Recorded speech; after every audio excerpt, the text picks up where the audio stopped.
And you are listening to another edition of Blewetts Blitz. I'm not sure why the intro played twice there, the jet sound, but welcome. Hold on. Okay, I know why I heard it twice because I have the YouTube open on the other app. I'm a little bit rusty. It's been 2 weeks, but welcome everybody. Obviously, plenty to talk about. I'll hit a lot of the chat questions. Kind of came on here not like impromptu, but I'm going to rely on the chat a little bit.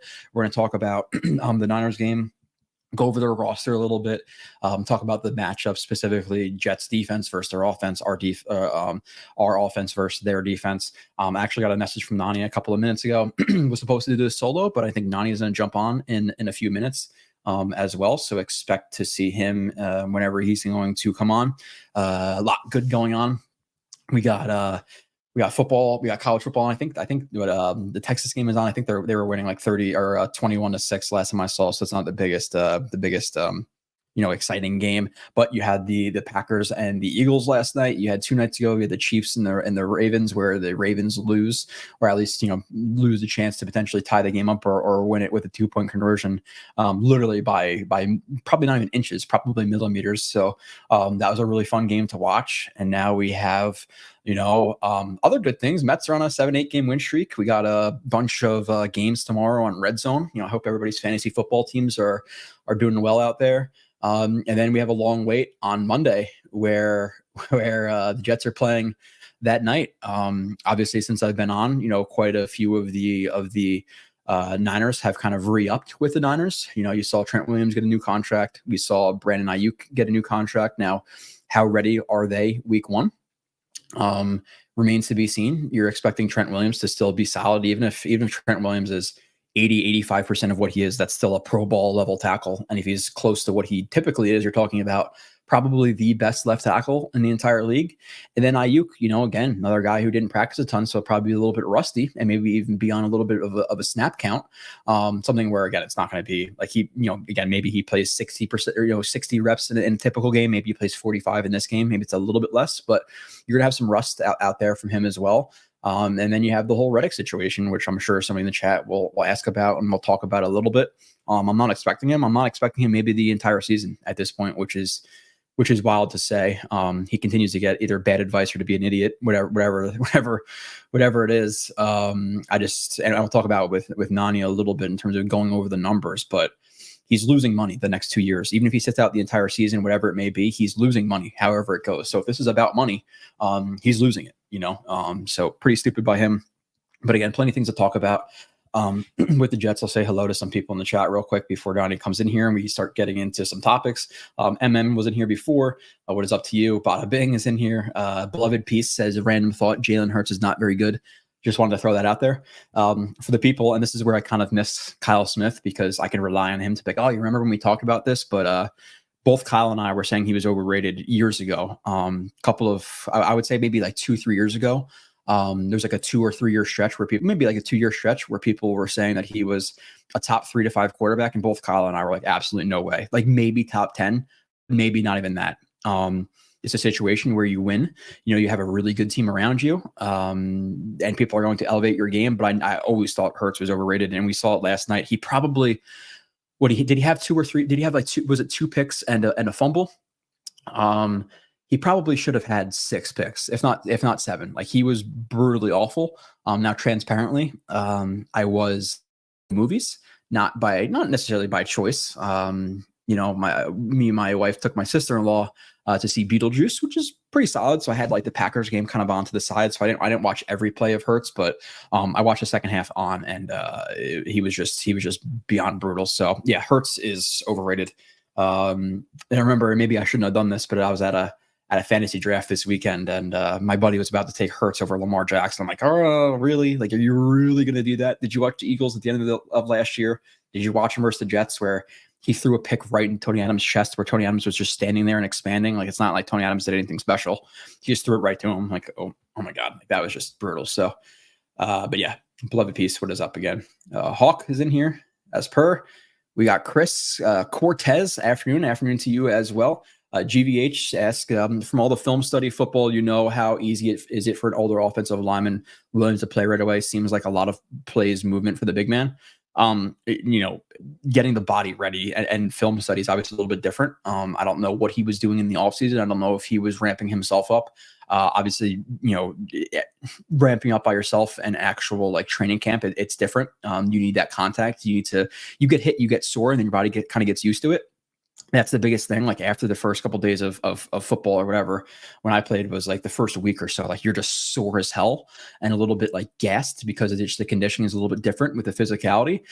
So it might be a thing where he's like a tiny bit more winded than he would be. But again, like what is his ramp up process? Like I can't speak to what he was doing, so I can't necessarily give you like a great answer here, but I'm expecting him to at least be 85-90% of what he is, what he typically is.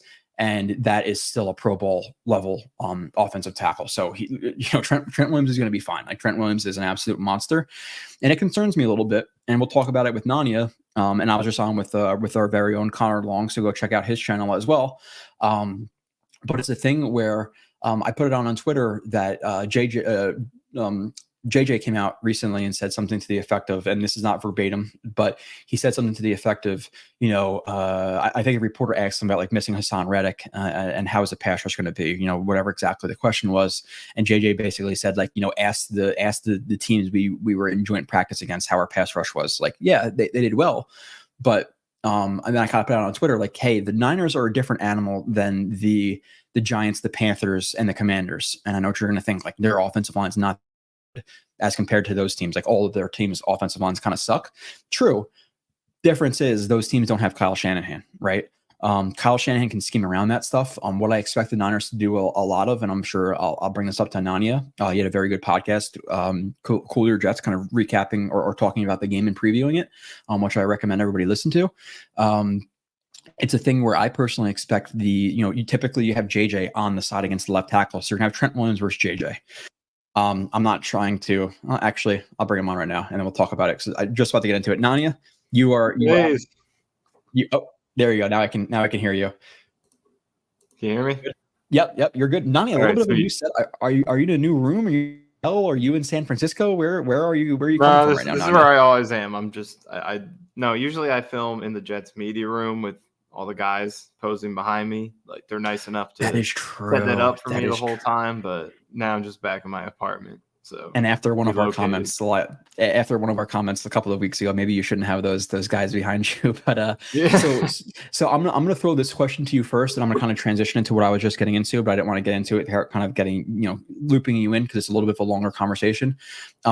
Basically, GVH is asking like what do we expect from Trent Williams in this game, because he's ramping up. He was a holdout, all that stuff. So what are you expecting from a Trent Williams in this game? I mean, I think it would be foolish to expect anything less than what he usually is, just because I saw people posting or some people saying like, oh yes, I'm glad he's playing because he's injured and old and hasn't ramped up or whatever. It's like, this is Trent Williams, one of the most dominant players in the league. Forget about just tackles or linemen. So could there be some rust? Yeah, but I think the best expectation, if you're trying to be realistic, is that you're going to get the same dominant left tackle that we've seen. Yeah. But I mean, there could be some rust, but I just don't think you should expect that, Yeah. Yeah, and like I said, like even if there is rust, if he's 85% of what he is, he's still a Pro Bowl left tackle. Like he's still fine. And I was kind of going. I actually talked about your podcast. You did a very good podcast, kind of previewing the game and going over all the matchups and stuff. And I plan to do a similar type of deal here. We'll go over the depth chart and kind of just talk about the rosters and matchups. But in terms of the offensive line, like our defensive linemen, specifically our D end opposite of JJ, is going to be a huge factor in this game because you typically have JJ rushing on Trent Williams' side, and I'm not trying to talk down to JJ here, but I'm going to take Trent Williams in that matchup. 10 times out of 10, Trent Williams is a Hall of Fame left tackle, and JJ is he's a good player, but he's mostly going to erase him. Now maybe JJ gets some chase down sacks, things like that. Maybe he does just beat him once, like great. But you were expecting Trent Williams to mostly win that matchup. Past that, I'm expecting him to be on an island with JJ. I'm expecting the rest of the offensive line to kind of slide to their right. You're going to get two pairs of hands on cue most plays if you're sliding towards his side, or just sliding to his side. And then past that, you're going to have kind of a lot of dependence on that DN to win, because if JJ's against Trent Williams, you're going to take Trent Williams 2 hands on Q. Yeah, he'll still make an impact, but he's going to get a lot of attention. So you're going to put a lot of emphasis on the pass rush to that next DN. And we're not even talking about them chipping or running 12 personnel 22 like they are a team who will bring in some heavier personnel sets. So not only can you slide to that side, but Shanahan, I'm expecting him to potentially chip that DN if they're giving him some problems. But even if they don't and they get those guys out on routes, like we're talking about Will McDonald, who was still unproven, McKinley, who hasn't played football in 2 years, who proved it in the preseason versus backups, and a bunch of like UDFAs. So I'm a little bit concerned, or I'm not even a little bit concerned. I am concerned about the Jets pass rush in this game if they can get there, quick enough, because they get rid of the ball relatively quickly as well. More of an East-West team. So are you concerned as well with that D end opposite of JJ? Yeah, and like I was going through it and trying to figure who is going to be taking most of those snaps, because JJ last year leaned towards that right side, which, like you said, puts him up against Trent. But McDonald this preseason, almost exclusively, I think outside of one play, was playing on that same side. So if that's still the plan for the regular season, then is he still just, even without Reddick, just a pass rush specialist? And like maybe on pass downs, JJ goes to the other side, McDonald plays Trent's side. So first, second down, like, are we talking about Clemens is a guy we're counting on to take advantage of the right tackle, Colton McKivitz? Because that's where your pressure is going to have to come from. Like you said, JJ's getting, I expect him to get locked down. Anything he does is gravy. And then Quinnen's going to get doubled. The center is going to come over to his side. And he could still do damage with that, by all means. Mm-hmm. But he's going to attract that attention. So you're counting on Javon Kinlaw against their right guard, and whoever we got on that opposite edge against their right tackle. So those are the guys who are going to get the one-on-ones in favorable situations outside of JJ. And it is, concerning to see what they're going to do. So I do wonder what Tack McKinley's role is going to be, because I trust him a lot more than Clemens. And like, it was only a couple months ago, he's just some guy who tried out and you didn't really expect much from him at that point. But now you're going into this game and, he might be your best shot at getting edge pressure in this game outside of Will McDonald, who we don't know what his role is going to be in terms of snaps. So yeah, it's concerning. And I think in this, like, going down the schedule, like after this game, Tennessee, and they have some O-line talent, but Tennessee, New England, Denver, Minnesota, some of these quarterbacks and offensive lines, I think they'll be fine defensively against those teams. But in this particular game, I don't like the defensive matchup very much. Mm-hmm. Yeah. And again, like Shanahan's one of the better schemers in the NFL. He's a top 5 probably head coach. We can go through him, but probably in the top 5 range. And like, we know our run defense specifically struggles against gap schemes.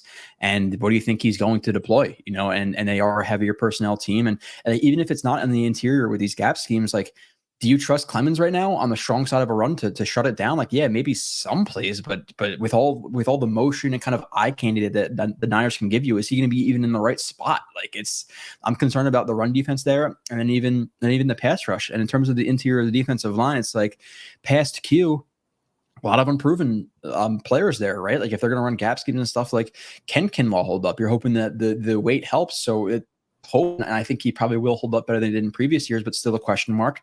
And then past that, the backup D tackles are 2 guys who aren't necessarily known for stuffing the run. Solomon Thomas is volatile there, some good plays, some bad.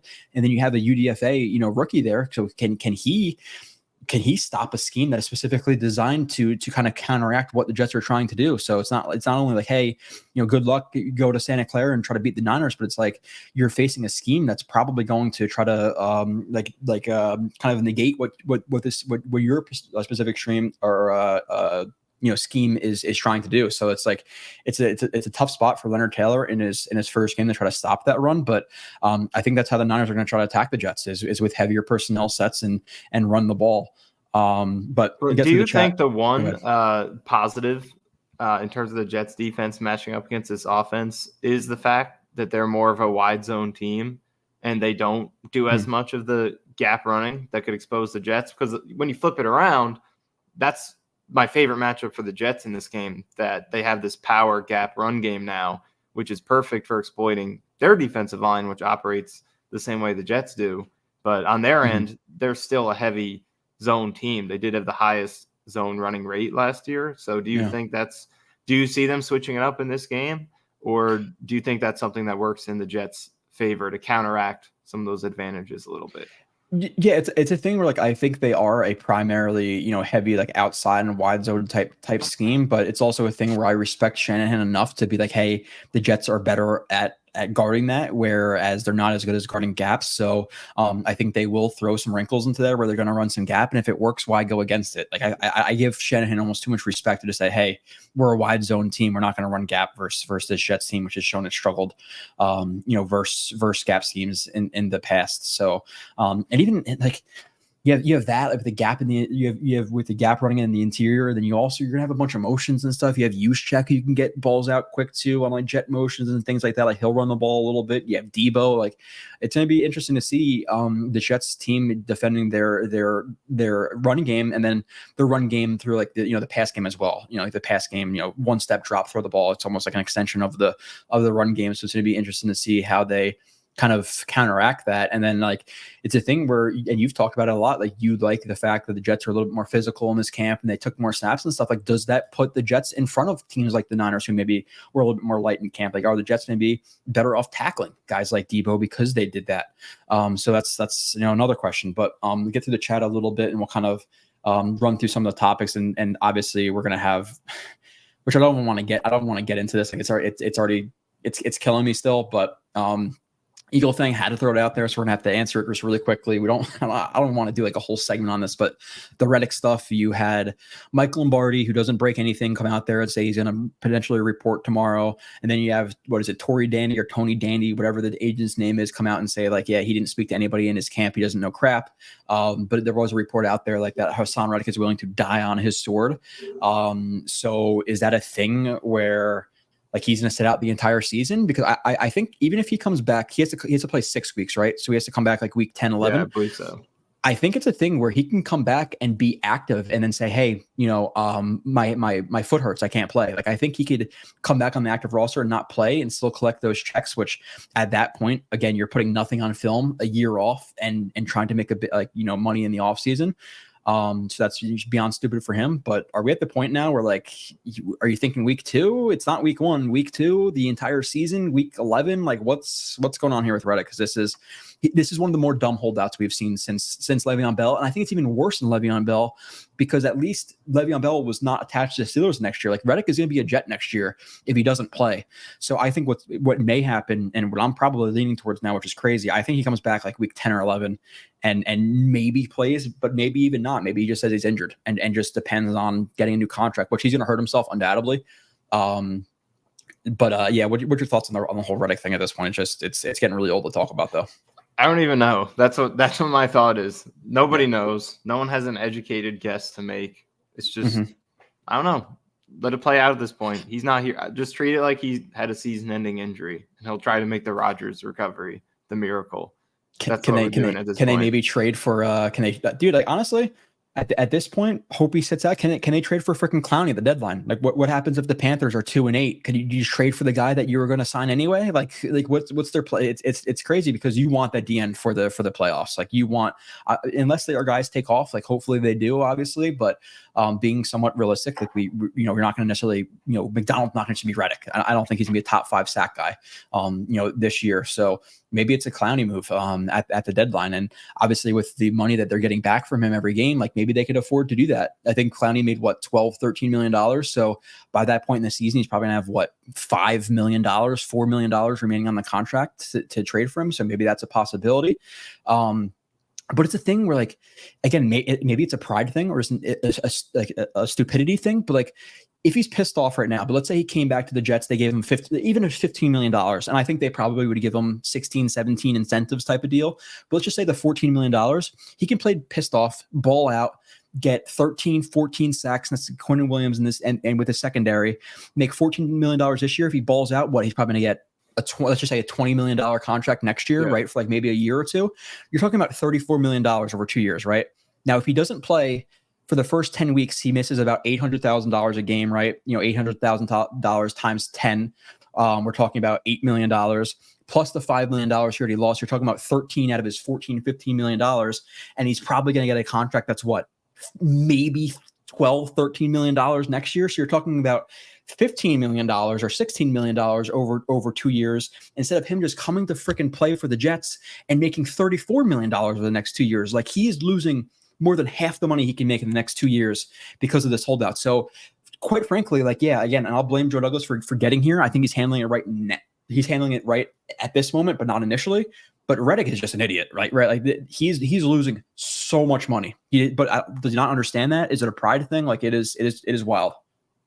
Yeah, I mean, that's the thing where I side with the Jets, because it's, if he had common sense, he would have been here already, and the Jets would have, quote unquote, won. So it's hard for me to sit here and say, oh, the Jets are at fault as well. They should cave in because, they have to get him here, because there's no reason to. He's just losing money, and he's hurting his future contract value as he's about to turn 30. So there really is no reason for them to do it. And I think that's why we're here. The only reason they could be is that, Reddick just has so much pride at this point that he's just not going to cave in. So I don't know. It feels like at this point it's going to go quite a while. So let's just hope they win the game and you don't even think about it anymore. Can we just trade for Devontae to kind of ease it? Who cares about our DN? We have Devontae, Mike Williams, and Garrett. I really do think, like, and this is not a topic I necessarily want to get. I think Devontae has a better than 50% chance to be a Jet. Like, I think it's like pretty much written, and not in stone, but I think it's written that he's going to be a Jet at some point in the season, or towards the trade deadline. I think he's going to cost about $7-8 million, right? Now the Jets do have, and it's weird because I thought they had about like $8 million before Reddick, right? Or with Reddick's contract, I kind of decided, or like it was $6-8 million, right? And then Reddick, $14 million doesn't come off or doesn't count towards the cap because he's gone. So that's about $22 million. And the Jets apparently cleared about $7-8 million with the Conklin restructure. It was Conklin and Quincy, right? So that should bring us to about 30. People are saying with Reddick if Reddick were to come back, we only have like $4 to $6 million. So I don't understand where all the extra money went. But if he doesn't play and you're talking about 10 games, that's $8 million. That's Devontae right there. And then again, could you maybe afford to bring in a Clowney like midpoint in the season? So it's going to be interesting to see what happens. Yeah, it's brutal, man. This is one of the more dumb hold. I think it's the most dumb holdout I've ever seen in my entire life. Because again, at least Bell went to a new team the next year, but nonetheless, Silv says apparently Becton is a better guard. Yeah, I would say he looked decent last night. Again, I wouldn't put everything into one game. It's like funny that Jets fans are out there now, like, and now Huff sucks. Like, I don't think he played very well last night. Again, I told people I was in the movie theater. Me and my wife brought my sister-in-law to see Beetlejuice. She wanted to see it, so we saw it. I was kind of watching it like on the side. So I didn't see the entire game, but people are kind of talking crap about Huff now. It's like I would do some bad things to get Huff back on this Jets team. Like, and if people are like, oh, well, you don't have to replace a guy who was never here in Reddick. It's not that. You're trying to replace JFM and Huff. So that's the real question. Can they do it? Hopefully they can. We'll see. Okay. GVH says, I know you've been critical of Kinlaw, but can he be our next Sheldon Rankin Jefferson next to Williams? We need some interior rush. I'll throw that to you first, Nania. Yeah, I mean, I think until he proves anything, you and I would both rather have Quentin Jefferson for the same price. He's just been more productive. It's been more reliable. But I could see their vision with Kinlaw because, Solid drafted him. He was a first-round pick, and all the physical tools are still there. And he did improve a little bit last year. So I think they're banking on projection again, and that's something they've done a lot of. You go back to Douglas's first free agency when they signed George Fant, a guy who's just a kind of a gimmick player, an extra offensive lineman who used to play basketball, and they turn him into a starting tackle. And that's on offense, but on defense, they've done a really good job of developing those type of guys, whether it's getting Quincy Williams, JFM, a tweener type, some of these toolsy kind of players. And you see it in the draft. That's why they're one of the top RAS valuing teams every year. I think this regime really believes in getting tools and coaching the player up to maximize them. And they've done a solid job so far. So I think they're going to try to bank on that again. it's a risk for sure because, like we said, Quentin Jefferson's just more reliable. He's been better, and that you can't really dispute that. But I think they believe. What I think they're going for is that Kinlaw could be a better two-way player, and he hasn't been yet because his run defense it's been poor. He has not been a great run defender by any means. But with the way he talked about it to the media, it seemed like he really emphasized it and is aware of that weakness and wants to be better at it. And I'm sure the team has worked on him with it as well. So I think they're hoping that he could be a little more stout than Jefferson in the run game, and then hopefully continue improving his pass rush to be similar, and then maybe be a better player between both phases having done that. So it's a risk. It's a high upside gamble, but that seems to be something that they're confident in their staff to work with. They've done it quite a few times. So we'll see if they can hit on it. But I'm still in wait and see mode. Yeah, those guys were both obviously much more so pass rushers than they were run defenders. You have Sheldon Rankins and Jefferson, who is built like very top heavy, really skinny kind of base.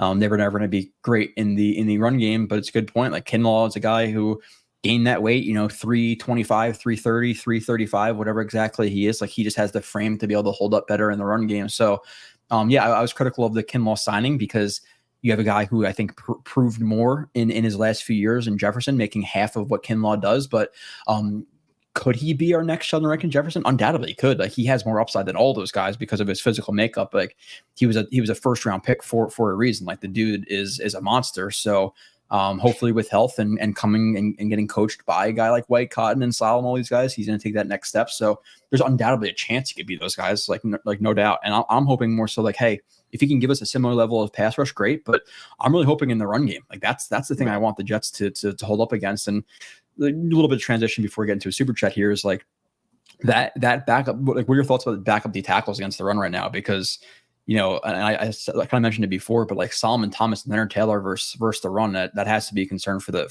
backup unit at this point. Yeah, especially with Fotu being out, and even he is a concern against the run, despite that being his role. It's not like he's Al Woods where he's going to do that, but he's also going to give no pass rush. It's actually, you don't know if he's going to do anything in either phase. So I still don't really get that signing. So Leonard Taylor brings you more upside, but then you're talking about an under 300-pound guy who was an undrafted rookie. And I like the upside in the passing game, but against the run, we'll see, especially against teams who could threaten up the middle and with power, with gap, pullers. We'll see how much of that the Niners mix in on Monday. That's not usually their bread and butter, but they're absolutely capable of doing it. And like you said, if Shanahan being Shanahan, I think he's smart enough to know, like, let's not just play into their lateral speed. Let's hit them where they're the softest, right up the middle. So I do think we'll see some of that from them. And, especially when, Taylor's on the field, at any point when Quinnen's off, it's going to be a huge weakness there up the middle in terms of the run defense. There's really good pass rush upside, 1 to 4 now that Taylor is in there. But the run game is a question up the middle for sure. But luckily they do have, 2 really good linebackers behind them, which can help you limit the damage. Like, could they get through the first level consistently? That is something that they might struggle with. But to have Mosley and Quincy, that should help them, keep them, some of these runs at 5-7 yards, 8-9, instead of like, they get through the first level, then the linebacker misses the tackle. Now the guy is gone. So luckily you have that second level security, which helps to limit the damage. But yeah, I think that's something that could be a weakness. There could be games where, getting 4 to 5+ yards on the ground is something the other team can do fairly consistently because the Jets just don't have anyone outside of Quinnen that right now you can trust to like just hold your ground and cause traffic so the defense can rally and make the stop. I think they hope Kinlaw can do that, like we just said, but until he proves it, that's something that he has struggled with. Yeah, and I'm interested to see if the Niners, because they have at least the personnel to be. I'm assuming, and I don't know the numbers. I don't have ESPN stats info or PFF or anything like that. But you're assuming based on their personnel, like they are a team who runs a little bit more 12, 20, 21, 22. personnel. So I'm interested to see if maybe the Jets do bring in a guy like Sherwood to maybe counteract some of that at some points. And obviously we have Michael Carter, who's a great player overall, and we'll talk about him getting an extension in a little bit. But is it a thing where maybe Sherwood sees some more reps this game to counteract some of their heavier personnels, because you do have Kittle out there, you do have Juszczyk, who's probably the best fullback in the league, opening up gaps for probably the best running back in the league. So it's gonna be this matchup is gonna be really interesting to see, and I'm kind of ready to get out of the way. Like, hey, if they win, awesome, we're going to be insufferable on Twitter. If they lose, hey, we're the worst team in the NFL, but then we have to go out there and prove it versus the Titans, the Pats, the Vikings, the Broncos, all that stuff before we kick the shit out of the Bills on Monday Night Football, week 6, right?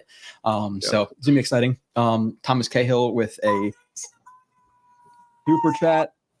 The important thing is when Clemens is not producing, how fast does Saleh move to tack McKinley? Nania, thoughts on that? I could say I'm a little bit concerned about that, because Saleh does have a tendency, I think, to play his guys maybe a little bit more than they should. Again, Garrett Wilson took him until second half of week 1 to really get going, and then obviously week 2 he dominated and had like 7-8 catches, but he wasn't playing. So do you think there's some level of loyalty to Clemens, where even if he struggles, they're just like, oh, we know what he is, he's fine? I mean, in the case of Clemens, it does seem like they are somewhat fond of him for some reason. Just based on the way they talk about him and the fact that he's probably going to start this game. But they have shown a willingness, and sometimes it's taken longer than others, but they have shown a willingness to bench guys and make changes during the season. We saw it with Cook last year, but again, was that a little late? But they also didn't really have an alternative that was great. Lazard, Uzama. So I think they will make that change in this game. No, I think Clemens is probably going to play a big role, and I just don't know what they're going to do with Tack and McDonald yet. But if they're a couple games in and they know Reddick's not coming back and Clemens is just, playing 30 snaps a game and he still has no sacks and no hits on the season, then I could see them make it. Like, you go back to 22 and Bryce Huff wasn't even playing to start the season, and their pass rush need a little bit of a juice, and they activated him, and he carved a rollout for himself. And then they increased his role the next year. So I think we will see some adaptability there if Clemens doesn't start well for now, especially against this team that runs the ball well. I think they're thinking run defense and two-way play. But if, some of these guys don't play up to expectations in the pass rush and you need some more juice, I don't think that they're going to hesitate to just roll the dice on a Tack McKinley, or even to go one step further with Braden McGregor, because if it's that dire, then why not go with the upside? Yeah. I would love to. Maybe the Jets just had Will McDonald not pull off any bull rushes the entire preseason because they have him in his bag, and he's going to come out and bull rush the crap out of the right tackle. You never know. But yeah, you're hoping that they're smart enough to transition pretty quickly if Clemens is struggling, which in the pass rush game he will, because he's kind of a zero as a pass rusher. Again, I think he has some upside as a backup defensive end in terms of stuffing the run if he can get a little bit more assignment sound, even though I think his lack of athleticism is going to always hurt him. So, it is what it is. I'm hoping they transition pretty quickly. I got the 49ers personnel numbers here if you want to hear them. Oh, yeah. Go ahead. So they last year ran 38% 11, which was second fewest in the league, but 38% 21 personnel, which was second, because obviously close to most. Yeah. You have Juszczyk, only team in the league that has a fullback of that caliber, so not surprising. I believe Baltimore was first in that. That's the majority of it, either 11 or 21, but they sprinkle in 12, only 13%, which was 25th. Then 9%, 22, which was actually the second most. So, yeah, second lowest in 11 personnel, only about 38% of the time. Other than that, you at least have Juszczyk or a second tight end on the field. Yeah, and I wonder if that's gonna be like the game. Like, hey, they're gonna run some heavier personnel sets. The Jets are gonna be choked up a little bit, stacking some guys in the box, and it's gonna be a thing where our corners maybe have to win one-on-one versus Ayuk and Debo. And I'm a little bit like I don't love necessarily the matchup like Debo versus either one of Sauce or Reed, and it's not because of his route running. Like Sauce is gonna absolutely lock up Debo on every single route he runs. Like I'm not concerned about the route running, but can Sauce and he definitely got better towards the end of last year tackling and just in general last year versus his rookie year. So I think he's an okay tackler, but Debo is one of the better guys with the ball in his hand. So how does he handle him when he's matched up against him? And then Reed, Reed is obviously a smaller guy. Can he tackle Debo? He's physical, but still there's a big size difference there. And then Ayuk is one of the better route runners in the league. And, Reed has a tendency to kind of get his weight on his heels. And like he's a solid corner, but versus really good route runners, I'm not sure how faithful I am in Reed. So we'll see. It's going to be a really a great game. And we're talking about more of the negatives now. We have some positives as well. I'm sure that we'll get into because again, I think if you do have a situation where Debo's trying to run a route versus a Reed or a Sauce, like he's not going anywhere. And Ayuk is a guy who, again, he didn't really have a camp. He was a hold in the entire time. So is he rusty? Like that's obviously a possibility as well. So Tom Cahill, hey Jetmen, what is up to you? Again, thank you for the later super chat you threw in here, or maybe it was before this. Foot IJ2 says, I think the Jets blow out the Niners statement win. Nania, I actually screenshotted it, and I was gonna rob your stat here from a couple of days ago. I think you put it on Twitter. What's that stat about the Niners in the first couple of weeks? Like they're 12-12 or something like that. Whatever that stat was. So over the last 3 years through week 8, they are only 12-12. So yeah, I was saying that getting them early is good because they do tend to start pretty slow and then they finish incredibly. They're from week 9 after they're 23-4, which is the best in the league. So none of us wanted this in week 1 because it's, I mean, maybe some people do. I won't speak for everyone, but it's tough. It's a tough way to start out. I definitely wanted, home game, Pats, whatever. But just the fact that you got them early at all, even if it's the first game, I think is a positive, especially, to go to the point you just mentioned, Ayuk holding in, didn't practice. Trent Williams wasn't there. You have some of these guys, and McCaffrey hasn't practiced for a while.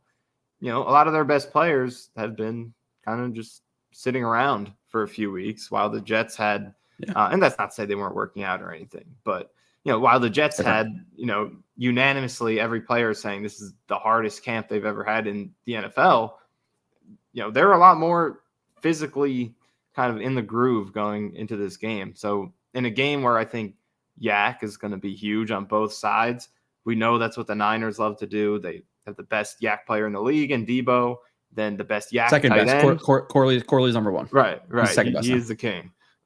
Kittle, best yak tight end. Although, maybe Kuntz has a case, but then the Jets side, I think that's going to be a big part of what they do as well. Aaron Rodgers, I don't think he wants to hold the ball a lot this year. I think he wants to get the ball out quick and let these guys make plays.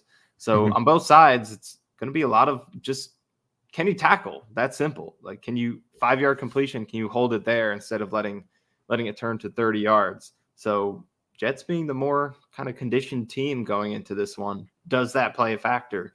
I think it could. We'll see. Maybe it means absolutely nothing, but we're kind of just looking for every little advantage you can get here going into the first game. But that's something worth taking into account. Now, how I can't imagine the smile I'd have on my face if the Jets come out there and they beat the Niners 31-13. Like, what is Nania like the rest of the week, and how insufferable are Jets fans? I mean, they would be wildly insufferable. I try not to allow the result to dictate my mood too much, because if I'm going to get that high when they win, then I'm probably going to get just as low when they lose. So I try not to do that, but if they win, the whole week is just going to be blissful, regardless of whatever happens. Just every moment is like, man, I don't care. I just drove my car off a bridge. The Jets beat the Niners in San Francisco. Just on your way down off the bridge, you're like, it's okay. I'm going to die in 3 seconds here, but it's fine. Brees had 3 touchdowns. JJ had 3 sacks on Trent Williams. Like, it's all good. I cannot even imagine if they were to win this game. And again, it's a situation you probably win against Tennessee if we're not the same old Jets. And they don't let they don't get too high like Jets fans may if they win. They don't get too high. They win on the road, and then you're walking into a home opener Thursday Night Football against the Pats 2-0. Like I just that home playoff game. It's all I really want. Well, I want a Super Bowl, but minimum, give me that home playoff game, win the division.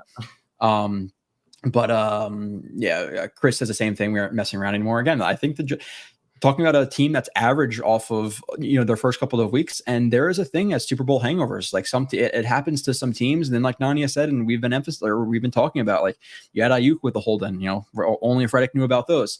You have Trent Williams who was holding out. So like maybe we are catching them at the right time, and maybe they beat the Niners' ass. I wouldn't imagine it, but if they could win this game, I'm telling you right now, if they lose like the Ravens do, though, I can't handle that. I rather lose by 10 points than lose by the Kevin Durant toe on the 3-point line like they did with Isaiah Likely. Brutal, but beloved pieces. I'm tired of hearing how this year's defense is better than last season's. This D line lacks the depth last year's had. Again, a lot of people say like, hey, you can't miss something you never had in Reddick. We're missing pass rush in general because we're missing Huff and JFM, right? Like it's not just about Reddick. So I think every single person in here, unless we're kind of lying to ourselves, we're going to take last year's defense versus this year's defense just based on the personnel going into week one, right? Like there's So I'm with you, footy, but like Blewetts said, San Fran is another animal. Yeah, and again, when I said that on Twitter, it wasn't about the actual talent on the offensive line. It's the scheme, because I do think they can scheme around, Q a little bit, because he's our only really true like elite pass rusher at this point. JJ still has a lot to prove there, and he's going to be versus the best left tackle in the league. Q is going to get 2-3 pairs of hands on him, and then it's all about McDonald and McKinley and all those guys. Bada Bing, who's a channel member, says, did you guys see it? Which, by the way, channel members, you could now, I think it's in the link or in the description of the show, you can become a channel member. You get your name in green. You get some, like, I think I have Wayne Corbett next to me. I know we're going to add some emojis in there eventually. Another little self-promo thing. We are less than 180 people away from 10K. We've been chasing 10K for a little bit now, so we're less than 200. So if you haven't subscribed, please subscribe, hit the thumbs up, helps it get out to everybody else. And then I think Nania has like 40 billion followers on Twitter. I've been fighting to get to 10K for a little bit now, so I think I'm like 500 away from 10K on Twitter as well, which is a milestone for me. So follow me on Twitter, JoeRB31. I'm not promoting Nania's because he's blowing me out in terms of followers, so screw him. Who cares? Unfollow Nania and follow me, please, on Twitter. I'd appreciate you all. But did you see the Love injury, and do we know what it is? I'm not a doctor. They actually did just report it now. Sweet. That it's please tell me it's MCL. good. So he's going to miss some time. Not expected to end the season. Oh, yeah. The funny thing is nobody cares about fantasy teams, but I just traded some picks for Jordan Love because I only had Herbert and I wanted a good kind of backup, and I traded for Love, and now he's out. So thank you, fantasy football gods, for screwing me pretty early in the season.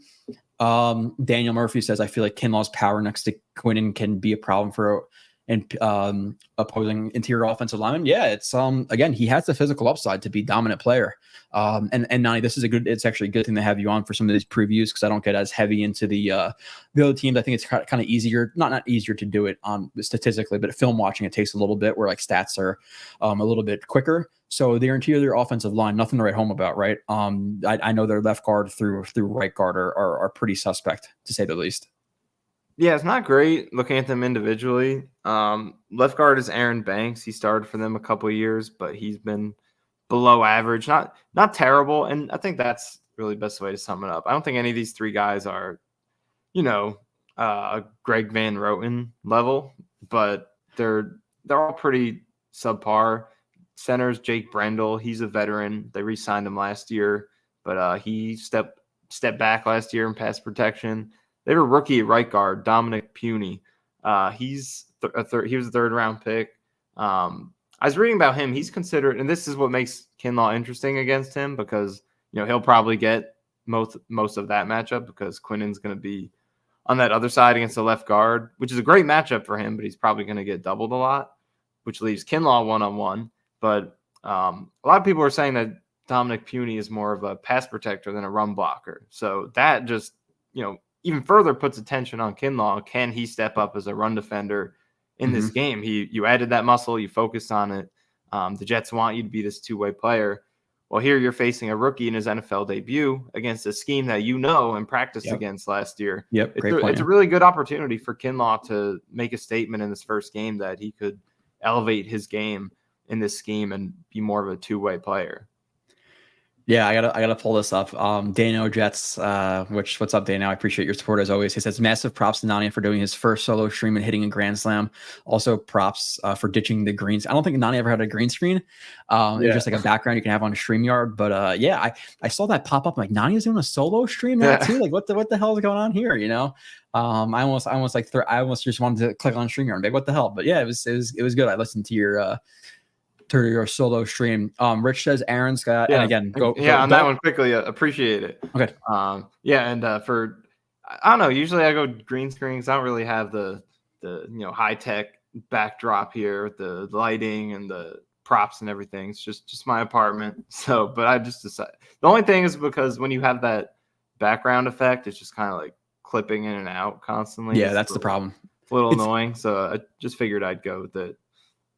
To be transparent, I think it's more aesthetically pleasing to just not have you kind of fading in and out. And this probably this costs like $25. This costs like $35, and then this is like however much. But Kyle Smith gifted me that. But yeah, it only takes like under $100 to kind of up the game in the background. And that strip light back there, I think it's like $35 too. You can do it for under $100, So we're gonna have to send some Nani. But again, make sure to go follow his or go follow the podcast, Cool Your Jets. Unfollow him on Twitter though. That's the thing I'm asking for, because I gotta get at least like a third of Nania's, which Nania just post and ghost now. Nania's not even on Twitter that much because of all the interactions I don't even have the app. Oh, really? Just whenever I'm on my computer is anything I do. But if I'm away from my computer, I'm not even looking at it. Look at that lack of effort. So again, if you're subscribed to him and not me, what are we doing? What are we doing here? So Stephen Craig says, if the Jets win the Super Bowl, do they have us send a Reddick? Yeah, right. He's on the team. You have to have a ring too. Now, I would say that if I was Joe Douglas or the guy who's making the ring, I wouldn't rub it, places where the sun don't shine a little bit before he puts it on there. But I think you'd have to have it. So Grove Pete, he's one stupid person. Mr. Bonesy, what is up, my friend? Bad advice from the agent. I don't like. They put out that statement today, right, where he's willing to die on the sword. I don't know if that's a Reddick thing where he wanted to put that out there, or if the agents are like, hey, like we have jobs too, and like let's say there's another NFL player who's looking for an agency, right, and he sees all this stuff, he may be like, these agents kind of suck. Like, why is he not holding in all that stuff? So, do you think the statement from the agents, like saying that he's willing to die on his sword, is hey, wash my hands of this. This is his decision. It's not the agency, or maybe am I thinking too much into that? It could be that. It is just hard to tell at this point how much is him versus the advice of his camp and the agent. So I don't know. It's just so hard to dive into this situation at this point. Clearly, no one is plugged into this, so it's just tough. Mojo Jet says, how many reps should Pack get? I should versus will. It's a different conversation, but I'm going to transition this into, and I'm sorry, Mojo Jets, how many reps will Tack get if you had to bank on, whether it be percentage or how many, like the actual number? Again, obviously very hard to do on a spot, transparently, but what do you think it's going to be? Well, if I were making the lineup, I think, JJ still gets your high 60s that he got last year. I would just roll the dice on McDonald. If Reddick's not there, give him 50, 55. Live with whatever happens in the run game. Just, you have to get that pass rush ceiling, and his is the highest of anyone on the roster that is present right now. So I would play McDonald in that high snap count. Then after that, look, Clemens, there's a place for him. He can play 15, 20%. But then after that, I would definitely sprinkle in McKinley for maybe 30% as the third edge rusher in that rotation. So that's probably how I would do it. Mm-hmm. Yeah, I think about something similar. Hey, hopefully, McDonald can come out and just dominate, So yeah. How do we feel about the first team offense not playing the preseason?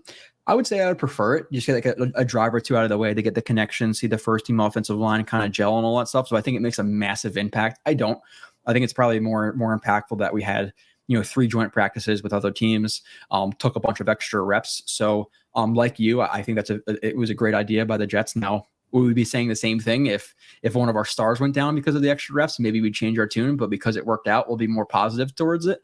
I would prefer it, but I don't think it's the biggest. I don't think it makes the biggest impact on the field. So glad we didn't have any bad preseason injuries. Knock on wood, please, God, Rich. Now, with that being said, talking about injuries just really quickly, because we mentioned this on Connor Long's podcast, which I was just on. Go follow him. Wes Schweitzer is going to be out for a few weeks. Interior of the Jets offensive line, 13 offensive line combinations last year. Hopefully, we have only one this year. But the depth of the interior offensive line, where do you stand with that right now? Well, I mean, we felt good about it because Newman showed that he could be a good, second backup interior lineman. You had Schweitzer, the veteran who started games and is, good for that role.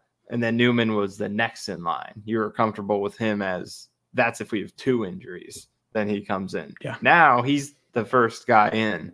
If, AVT goes down, hopefully he doesn't, knock on wood. I'm not even going to knock on wood. I don't think it works. But now he's the first guy in if somebody gets injured. And do you feel great about that? I like how he played, but not quite. So, yeah, I mean, maybe it seems like Jake Hansen will be the guy. But, yeah, it's a little shaky now with Newman being the first man up, and let alone if it gets to 2 guys. Yeah, I don't know what's out there in terms of free agents right now. I know a lot of people kind of just rely on, hey, Connor McGovern, but 1, not the best scheme fit for what we're transitioning to. Yeah. And 2, apparently he's still injured. Like, I don't know if he's even healthy yet. So I don't know if there's anybody out there that they can transition to. But, and again, we both loved, and I will put words in your mouth because I know what you said, you or typed at least, like you liked the Xavier Newman's preseason. So did I. Yeah. Difference in playing actual meaningful snaps versus playing against a bunch of 2nd, 3rd, 4th stringers. So does he prove it? Hopefully he does, but again, that's quite a role to step into as a backup left guard, center, and right guard, and then pass him again if you have 2 injuries. Jake Hansen, like I don't really know. I'm not really so confident. So I would like to see them add an interior offensive lineman. Rich said this is really good. I appreciate that, Rich. Mr. Bonesy was saying that when Al was healthy, our run D you're saying it was never better? Like it was never better than it was? Like it was good? Or are you saying it wasn't even better when Al Woods? I could take that both ways with Bonesy, so I don't know exactly. Chicken Jenkins, what is up? Jordan Love is fine, no injury at all. I think he does have an injury, right? Nania, you just said that? Yeah, MCL. Bonesy's apparently getting a new phone. Hennessy Heisman, what is up? He says, how many sacks for the Jets defense on Monday? Gun to your head, Nania. What's the Jet number for the Jets sack? And we talk about this a lot in terms of our defensive line versus their offensive line and their scheme. But you said 2? Yeah. 2? I'll say 3. I'll say 3, just like Rich here, which I think is a fine number. I would slide the dotted line for 3 right now. I hope we can get 5 sacks. Again, with JJ versus Trent Williams, with 2 pairs of hands on Quinn Williams most plays, and then you have a bunch of unproven guys. If they can get 5 sacks, great. Am I going to bank on that? No. Do I wish it happened? Sure. It's hard to sack, especially they run so many rollouts and bootlegs where the pass rush can't even do anything, barring the one edge rusher to his side, which is something I would love to have Reddick doing because I feel like he's a great chase down open field guy, and JJ is good at that as well. But if Clemens is on the field, why don't you just run a bootleg at him? What is he going to do if you do that? So it's, I don't think they're going to sack them a lot, but that doesn't mean they can't have a good defensive game. I think they're going to give up yards. They just have to make sure they make their tackles, bend but don't break, and hold up in the red zone. I think that's going to be their key to limiting the scoreboard. Mm-hmm. No. Something else I'm going to do right now, because I think we need and again, you could subscribe and do the memberships. I think at least every show I have to donate one membership to the YouTube channel, so we can get some more people in here and promote it a little bit. So one membership out there. I don't know who it's to. I can't see, but I'll see it in a second. C-Moon was gifted a membership. So congratulations to C-Moon. You are now part of the JetX family. Again, you can get little banners next to your name, green name. You get the emojis when they come, and then also you can get the full film reviews from me now on Twitter, on YouTube. So if it's a thing like, hey, you like my content or whatever, and you want to just subscribe for that, then it's cheaper than just the website. I think by $2, so $3.99 a month to be a YouTube member. So welcome. Let's see what else is in the chat, and we'll get to some stuff. that I have written down. Is Sticker's the a real deal? I think it's a potential to be. He has all the physical upside in the world. Is he right now? Not necessarily. Actually, talking about corners, something that we obviously have to get into as well. Michael Carter II. I give Joe Douglas some credit here. One, for drafting this guy in the 5th round, a guy who inarguably is a top 5 slot corner in the NFL. If you want to put him 1, fine, 3, okay, whatever it is, he's top 5. One of the better corners, again, in the NFL. Draft him in the 5th round and you ink him to a contract a year early. One of my issues with Douglas is he tends to be a year late on contracts. So instead of having a bidding war for him in free agency, you ink him to a deal. It's 3 years, like $10.2 million, 30, it's like 30.7. I think it could be up to 34, with some incentives or whatever that exactly is, but he's a new highest paid slot corner in the NFL. The Jets are heavily reliant on, him because he plays more than any slot in the NFL or somewhat close to it. So deals are thoughts on the Michael Carter deal with the Jets. Great. I mean, it's something we've talked about wanting them to be proactive with. It's a good opportunity to do it. And I just like the idea of, quote unquote, splurging on a slot corner, because I feel like it's still an undervalued position, because at this point, these guys are playing 60-70% of the snaps. They play similar to what Quinn Williams and other top defensive tackles play. So I feel like they're still not really getting paid relative to what they're probably worth. So it's like the best slot corner at $10 million a year is a steal to me. So I really like that they got ahead of that. Especially when he played like 80% of the reps or something like that last year, which is more than typical slot defenders. So the versatility is great. And he's 24, 25 years old. Oh, 68. Okay. So is that because 25. I thought the Jets played a little bit heavier, 11 or nickel, sorry, but let's see. I think the Packers should go get themselves Mike White for 6 to 8 weeks. What do you guys?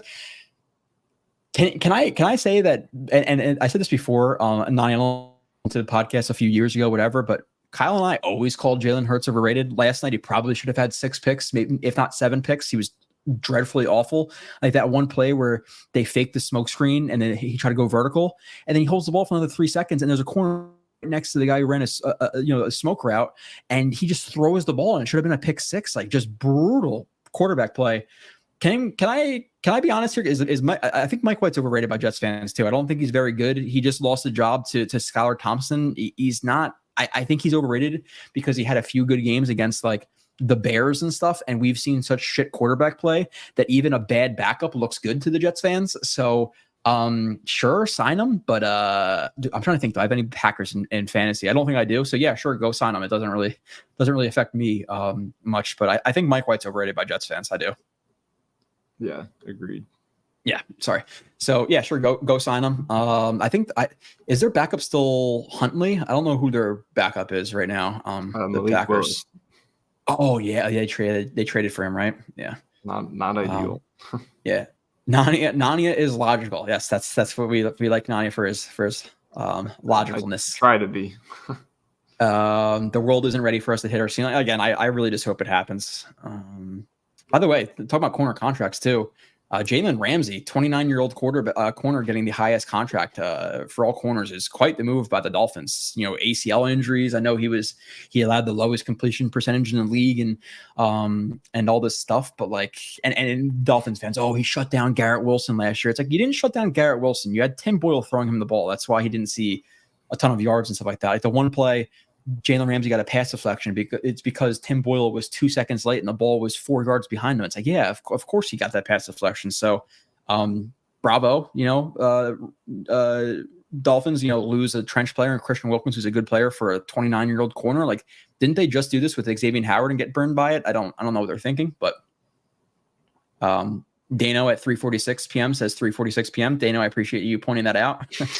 We're trying to. Oh, hold on. Here we go. Thank you for the super chat, Marvin Guns, who says, I was hoping for Ripka, but Nani is cool. Thank you. Yes, Thank you. So definitely a huge downgrade. I'm sorry to disappoint you. How does it feel to be the second option in this stream? Apparently, again, Marvin was hoping for Ripka, but it's okay. Let's see, Larry, what is up? Let's see. Okay. again, Simoon, it's a gift the membership. Your thoughts on how Rodgers was moving in camp? Nania, you were there. I was there 0 times. You were at least a few practices, but what'd you see from Rodgers and his movement skills?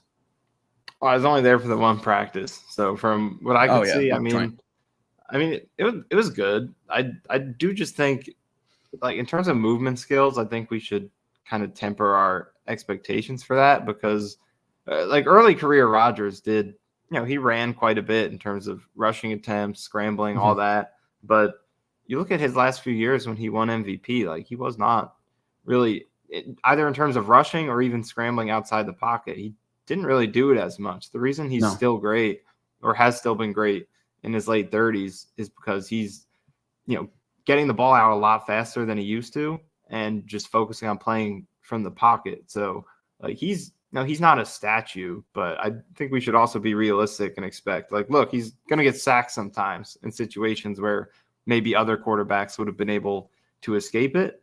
And, there are going to be times where maybe he trips over himself and just doesn't look that athletic because he's 40. But at the same time, he has good pocket movement. Like Tom Brady lasted so long. Tom Brady as a rookie was less athletic than Rodgers probably is right now. But he lasted so long because he just has the feel and the subtlety to pocket movement to where you don't have to be that fast or quick. If you really sense what's going on around you, sometimes all you have to do is take 2 steps to your right, 1 step up, if you just feel it. And I think Rodgers still has that, and we're going to get that type of pocket movement from him. So yeah, in terms of that discussion, I would just say, like, keep your expectations in check. He's not going to look as good as he did in his prime or maybe even a couple of years ago, but that doesn't mean he can't still be really successful because the arm is still there, and that's what matters the most. Yeah, in the mind. And it's a thing where, like, and I don't want to compare him like Peyton because Peyton was seemingly so long ago. But when Brady was successful with the Bucs a few years ago, it's still the same type of NFL that it was 2, 3, 4 years ago. He was always a statue. Like Rodgers is more athletic than Brady, so why can't and that's the main detractors kind of thing against the Jets is like, oh well, he's not as mobile as he used to be. Well, you have to be mobile in the NFL to win. Is like you don't necessarily if you have again an elite mind and an elite arm, he's fine. Like there might be a time where you said he trips or falls or stumbles or whatever, he looks unathletic, but we're not going to see it a ton. It's like he's changed his game from when he was a 25-year-old, 26-year-old quarterback or 30-year-old quarterback, but he still can be an MVP level player this year. Brian says. Simoon, our member, says, so is DJ gone next year? I would say we both guess yes, right? He's gone at this point, unless it's a thing where like DJ seems like a dude who like really loves being a Jet and stuff. If maybe with some of the money they get back from Reddick, whatever, like they can offer DJ a 1 year, $12-13 million deal. Maybe he comes back for a Super Bowl run with the Jets. You never know. Even though I think it's probably relatively foolish because he is older, so you want to cash out for multiple years at this point if you're DJ Reed. So. I would say there's definitely a better chance than not that he's gone next year, right? Yeah, I think so. We'll see what happens, but pretty likely, I would say. Brian says, Brian Del Porto says, how do you feel about the safety room? I feel, I think it's probably definitely our weakest position group on the defense, but you have Chuck Clark, who is a really, technically sound guy, smart, really good tackler. So I think it's better than last year because I think Clark and his consistency is a massive upgrade from Whitehead and his volatility. Then you have Tony Adams in basically his rookie year to his second year. I know it's really his second to his third, but for sake of snaps and stuff, it's like his first into his second. I think he'll be better. I think Tony Adams is going to have a huge role in this game because he's the strong safety for the Jets. He plays more in the box than Chuck Clark will. That's what he did last year. So you're going to see a good amount of reps. I think him versus Kittle. It's a huge matchup. To me, it's a thing where get him on Kittle as much as you possibly can. Obviously in situations where he's not, but get him on Kittle and get Quincy on CMC. Right? Like that's not my game plan, but I think that's what you want to see the most of. Do you like Clark on Kittle? Because I feel like maybe I'm misremembering, but I feel like his man coverage on tight ends was kind of solid. And then it was more like the zone and deep coverage that he struggled with. Yeah, I could see that. I could see that as well. Like, and hey, maybe it's a thing where you get Tony Adams on CMC because he's a little bit more agile, and you get Clark, who's more of a physical player on Kittle. Again, Kittle, I don't think Kittle, like, he's not a Travis Kelce, like, more finesse player. Like, he's a physical player. So I could see him kind of physically dominating a guy like Tony Adams, where maybe Clark can hold up a little bit because Clark he's a pretty strong dude. So I think it's a possibility as well. But I would say, like, gun to my head, who do you want in a rep for just one play? You know, regardless of what the route is, I would probably say Tony Adams over Clark. But again, I think Clark does give them some versatility in that aspect because, like you said, deep coverage, zone coverage, like zone coverage deep, because his zone coverage intermediate and in the flats and stuff is actually very, very good from Clark. So I think they can be pretty versatile. I think either one of those guys would be at least okay enough. I don't think it's gonna be a thing where, like, Kittle's a better tight end than either one of those guys are a safety, but I think it's a thing where if you get those guys on him, not like you got Mosley on David Njoku last year, like, they can at least contain him. I don't think you can shut Kittle down necessarily with one of those guys, but you can contain him with one of them. Captain K Techno says, "Hey Joe, is there anything to gain by buying both memberships?" Well, yeah, obviously, if you buy the site membership, you get Nania's numbers. You get Rivka's. Is it Nania's number? It's not Nania's numbers, right? Yes. All of his analytical articles. You get Rivka's stuff. You get some of Connor Long stuff, which may be behind the paywall at times. Robbie has some exclusive stuff from like practice beat reports and stuff like that, and also film breakdowns. Mm-hmm. So, and then if you're a member on YouTube as well or on the site, you get the meetups with Wayne Corbett. But if you're going to buy both Captain K Techno, really the extra like $3-4 a month is to get the green on the name. It's to get the banners, the Wayne Corbett, the DeBrickashaw Ferguson, all the guys we're going to have. It's to get the emojis when we introduce emojis. And then it's also another way to just support us too. You know, obviously everything helps us out and helps us to further the show and all that stuff. You know, that extra $4 a month, we're talking about a couple of months, and Nania has some lights and signs behind them, you know, so that's all. That's all it takes. So James says, I think the Jets gotta run the offense through Brees and only throw when they have to, for the most part. It's a thing where, like, hey, we could be versatile now, right? Like, we can actually throw the ball as well. Now, I do think the Jets are going to rely more so on the ground game than the pass game. But if the Niners are going to start choking up and all that stuff, throw the ball. You know, if it's a thing where, hey, it's second and 3, and we have confidence in our offense to convert 3rd and 3, take a 50-yard deep shot to Garrett Wilson. I do think it'll be primarily a ball control, run it type of offense, but it depends on how the Niners, you know, adjust to it. And if they adjust and are going to be more box heavy, then luckily we name Aaron Rodgers. So I think they'll be versatile, kind of, and just they'll respond to what the Niners deploy. So I do think this is a run leaning sort of game because I like the matchup of their power run game against the Niners interior run defense, because their run defense, I think, could be a weakness. They were already kind of average last year, and they lost Armstead. Hufanga is not, I believe, not. And Greenlaw. Greenlaw is out. They lost their other starting safety to Sean Gibson, who was a good tackler. So they had a lot of losses. Their D tackles are very similar to the Jets, outside of Quinn and Williams, in that they're a lot of pass rush first guys. And last year, when they still had all those guys, they were one of the worst teams in the league at between the tackles runs. So I think this game, the Jets have a really good matchup on the ground. That is by far my favorite matchup that they have in this game, is their rushing attack against the Niners run defense. Yeah. Like you said, they were average last year, and now you lose Greenlaw, who was a Pro Bowl level linebacker, Hufanga, who's a Pro Bowl level safety.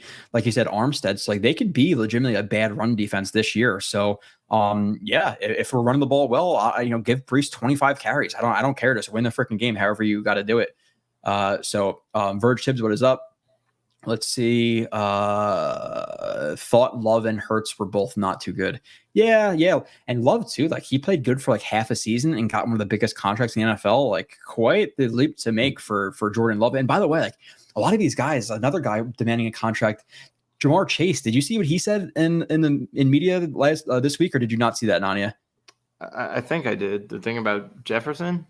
Yeah, like beating Jefferson by a penny. He's like, if I'm gonna beat Jefferson, I'm gonna like basically like beat the shit out of him. Like, I'm gonna blow that number out of the water. It's like, Jefferson's making like $35 million a year to play receiver. Like, at what point is it too much for these receivers? Like, hey, I'm going to pivot to getting some trench guys and some running backs. At this point, like, receivers are being close to like what quarterback numbers were a few years ago. Like, it's wild. So, yeah, but like, you're going to blow that number out of the water. Like, what is in the water at LSU? Like Odell Beckham, Jamal Adams, like all of these guys. Like, did LSU guys are like the cockiest guys in the NFL? I don't know what it is. Minus Justin Jefferson, if he seems like a cool dude, but like everybody else, he's from LSU, right? Like everybody else just seems like just such like self-involved douches. I don't know, man. That comment from Chase is like, ugh, like just gross. I don't think Jets have any LSU guys, right? Unless I'm forgetting someone under the radar. Yeah, I don't know. I don't know if they've even drafted one. Unless minus Jamal Adams. We had the Douglas famous era. No. We had the famous Mo Claiborne a few years ago from him, but yeah, not any recent teams. Okay, let's see. It's amazing how fans and coaches. Bernard Converse. That's it. True. Joe says it's amazing how fans and coaches differ, I guess, on Clemens. Yeah, I don't. He hasn't proven a ton. So, Captain K Techno says, "Okay, cool. When I'm sober tomorrow, I'll start these memberships." And then 2 seconds later, gets his own membership. So, thank you to. I'll do a little whoopah for the membership. So, thank you, Captain K Techno, for supporting us again. Green name now. You'll get some banners. You'll get some emojis when they are available. We have all high characters, guys. Yes. Harold, and I'm going to bring up the depth chart from the Niners, answer some more questions in the chat. He says, I feel we could be a top 5 run offense and a top 10 pass offense. Defense should be in the top 5. And I think that gives us the recipe for 12-5 and 13-4. Like the Jets they're not favorites in 3 out of the 17 games, right? So even if you flub up a game or two that you're supposed to win, that you don't, you lose 5 games, there's a very real possibility the Jets can be a 12-5, 13, like it, maybe not 13-4. I don't think it's impossible, but I say 11-6 just because, okay, maybe Rodgers is injured for a game or two. I'll try to be a little bit, I'll try to be like a little bit level-headed, but I could see like 11-5 versus 12 or 11-6 versus 12-5. I think there's it's like a coin flip. Like I think that will be one of the Jets records. So 12-5 is not crazy at all. No, that's what my prediction is. I mean, I think they could beat that, but no, I mean, it's not a ridiculous schedule. They have outside of this game, it's very winnable for the next 4 games after that. And then just the fact, quarterback is the big difference. The Jets used to have to overcome a quarterback disadvantage in every game to win. Now they're going to have, there are some good quarterbacks in the schedule. So at worst, they'll be even in a few games this year. But in a lot of games, they're going to have a, sizable advantage at quarterback. Yeah, but what, two they games? Haven't had 2 games. We're talking about a better quarterback and Josh, and we've seen Josh Allen throw 2 or 3 picks in a game. So there could be an instance where you play Josh Allen twice, but he's a terrible quarterback in one of those matchups because the Jets defense kind of owns Josh Allen a little bit. So we have the quarterback disadvantage, or like even like kind of like even in 2 of the 17 games. So I think there's a very real possibility they're 12-5. Like it is not out of the realm of possibility for this Jets team. Can they stay healthy? How quickly do they gel? If they win this first game, why the hell not? Even if they don't, like there's some games that are tough. Again, Steelers. There's some underrated games. Rams, Colts. They're a running team. Maybe they could like upset the Jets, but they could legitimately win every single game this year. So I'm saying they're not going to, but every game they could be they can easily come out as a victor. So Marvin Gunn says, what roles do you see in Mike Williams and Corley? There's been some talk about Corley and Connor Long asked me this on his podcast. I was just on asked me if Corley could be inactive in his first couple of games or even just this game. Do you think Corley would be inactive? And we'll start with him. What do you expect his role to be for the first couple of weeks? No, I don't think he'll be inactive, but in terms of offensive snaps, like could the game be over and we're like, oh, Corley played 8% of the snaps or something like that? I don't think that's impossible. I think when he's out there, it'll be for him to either get the ball or be involved in the motion. So I think the snaps that he plays are going to be meaningful snaps, but it could be a pretty low snap count. There just hasn't been enough to really think that he's going to have a big role to start out, but it's kind of what we expected, and hopefully he could make it the most out of those opportunities and play his way into a bigger role. And as for Williams, I mean, I know Saleh talked about a pitch count. I don't know I'm not saying I don't buy it, but like I don't know what else they're going to do. Like if we're talking about Corley not, playing a big role to start, I mean, are you really going to give some of those snaps to Lazard? I mean, I get it. Maybe he'll play like 50, 60% and then work his way to 70, 80. So I think maybe it'll be something like that. But I don't think it'll be like, all right, he's just going to show up a couple plays. So I think it'll be like a slight decrease versus what he'll end up playing. Yeah, I'm with you. I think he's going to start at like 75% of whatever his rep count's going to be, right? And like slowly inch it up. Corley, I expect him to be active, I would say. I expect probably like maybe 2 or 3 design touches for Corley this game, whether it be a jet sweep and around a screen, and see if he can, take one to the house. I don't think he's going to be inactive, but I think at first he's more of just a gadget guy. And then hopefully as his route running develops, he could, overtake like the roles of guys like Gibson and Lazard. But at first I expect him to just be a specialist, but I do expect him to be active at least. Harold said, when you guys watched Thursday's game, at any time did you think we can't get to the Super Bowl? I just feel confident in us going far this year. Yeah, listen, we almost beat the Chiefs last year with Zach Wilson, and we beat them if the refs were not on their side. Like the refs were clearly on their side again. You had Michael Carter pick the ball off, the ref then throw the flag instead of throwing it when the pass interference happened. You have the JJ blatantly being held the one time. Like they were, it's the bias towards the Chiefs is definitely crazy. And we saw that during the Ravens game. So that makes me nervous. Like I thought that during the game, I'm like, if we freaking go to play these guys and we lose the game because of a bullshit call and it's in the AFC Championship game, I do not know how I'll recover.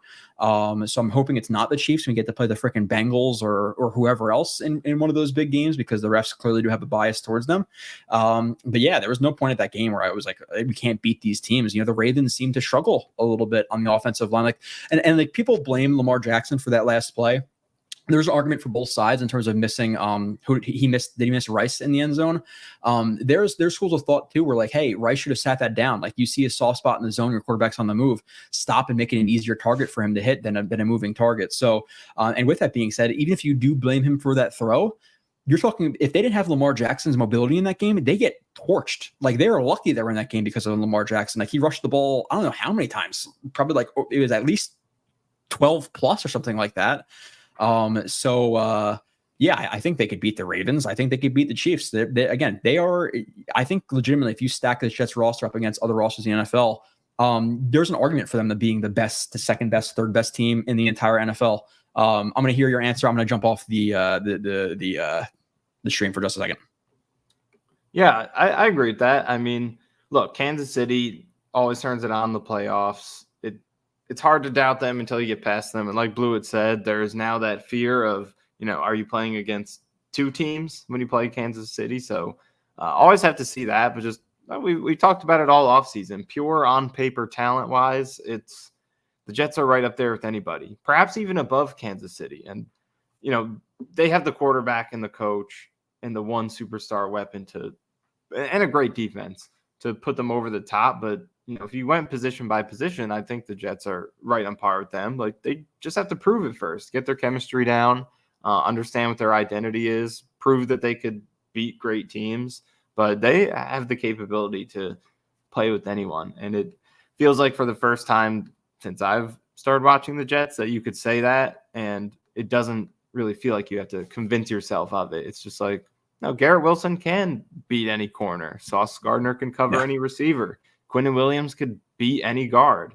Tyron Smith can block any edge rusher. Aaron Rodgers can win in any stadium and make any throw. Like these are things that aren't crazy to say. Anyone who watches football or knows anything about it would agree with you in all those statements. So it's very easy to see this team being an elite team. It's just, winning in the playoffs is hard. Like that's why it's key to be able to get there so many times, get there consistently, because you see the 49ers who have been to 4 conference championships and haven't finished it off. The Bills who have won, 4 division championships in a row and they haven't finished it off. But the Rams and Bucks can get there once and immediately win it. The Rams got there a few times before that too. But did the Bills even get to the way. championship game? They did 2020. They did lose it. Since then, it's been all division. But yeah, ideally, you want to make the playoffs and every year and give yourself as many chances as possible. But you never know when you could just catch lightning in a bottle one year. And the Bucs did it a couple years ago, and I think there's no reason the Jets can't do the same thing. Was that the year they lost? Is that the Bengals when the Bengals went that year? Or am I mistaken? And the Rams beat the Bengals in 2021 or 21, yeah. Who they play in 2020? Is that the Chiefs? I forget what team they played in the conference championship that year. I'm assuming it was the Chiefs then. The Chiefs? Oh, I'm saying the Bills. No, the Bills when they went to the AFC Championship game. Who did they play in that game? They lost to the Chiefs, and then the Chiefs lost to Tampa Bay.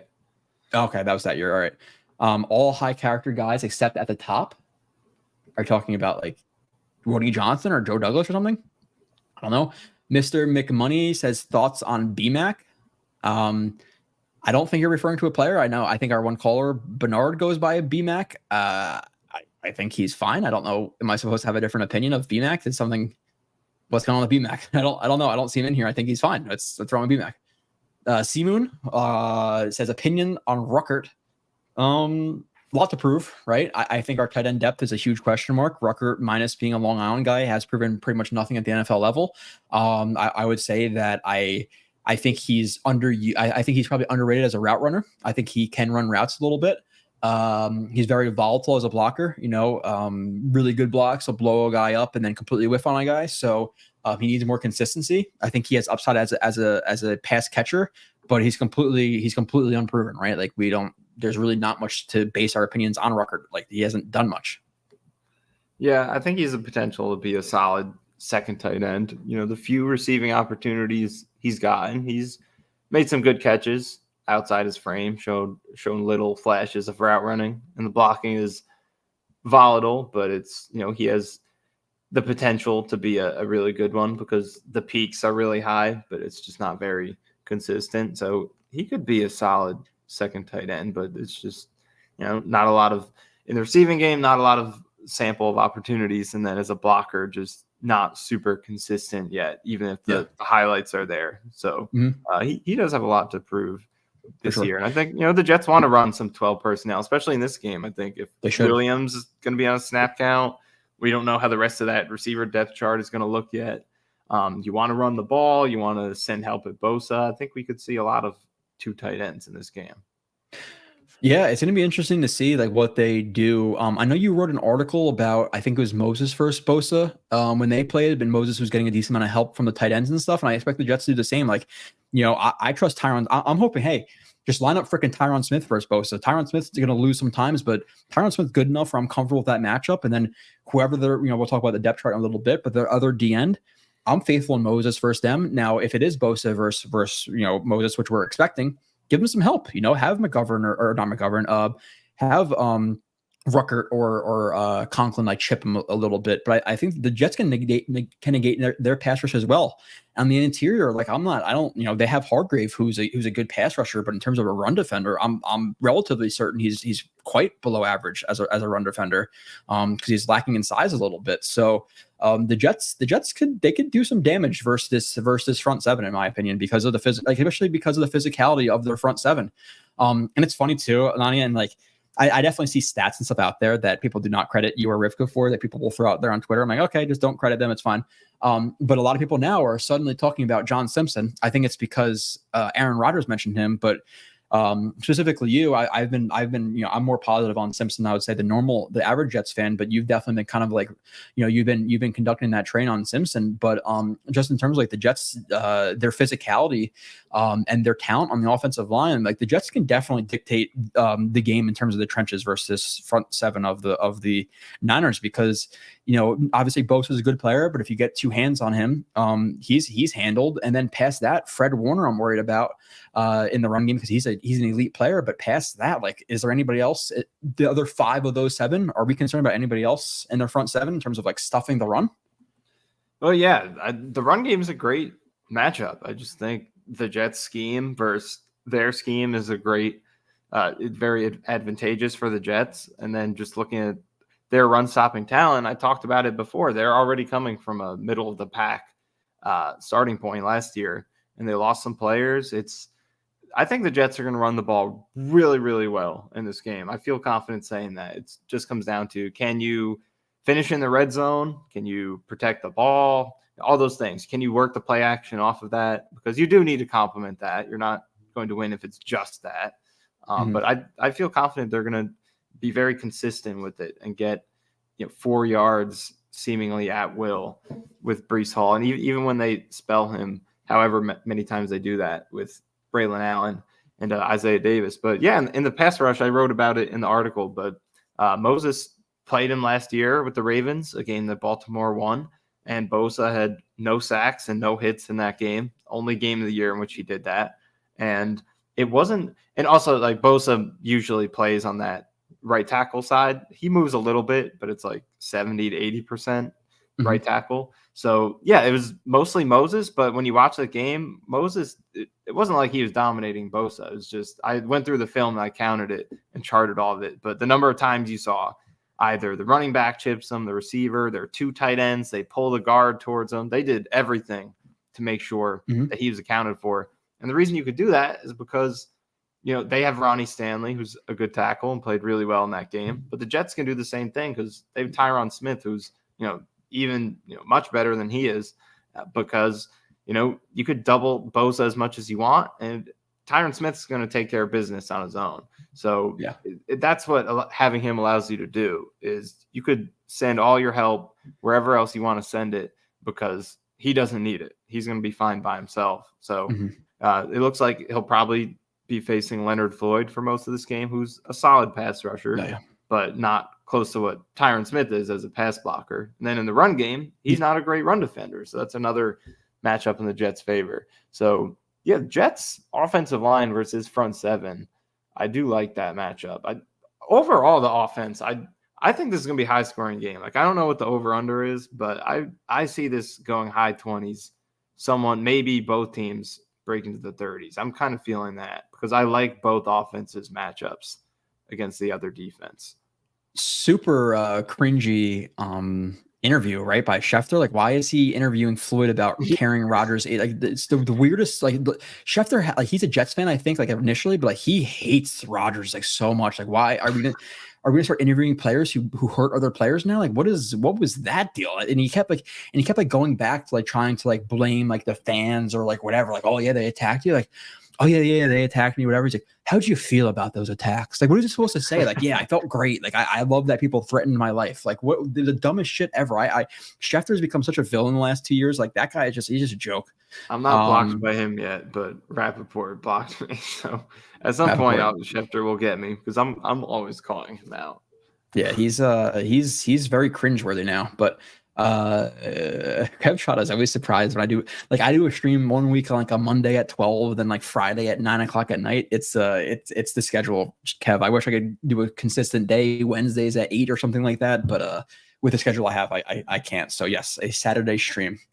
And I was supposed to do a Thursday. I gotta hop off soon. So do you want to like wrap up with? Are we doing any predictions or like matchups or anything? So I could do a little bit more to do whatever wrap up you want to do, but yeah, probably gonna hop off soon. Yeah, I'm going till like 5, but yeah, if you want to just do, I'll just switch off now. We'll see your prediction. If you want to give like any thoughts about the game overall, how it's going to play out, score prediction, anything like that. I don't want to keep you for too long if you have to jump off.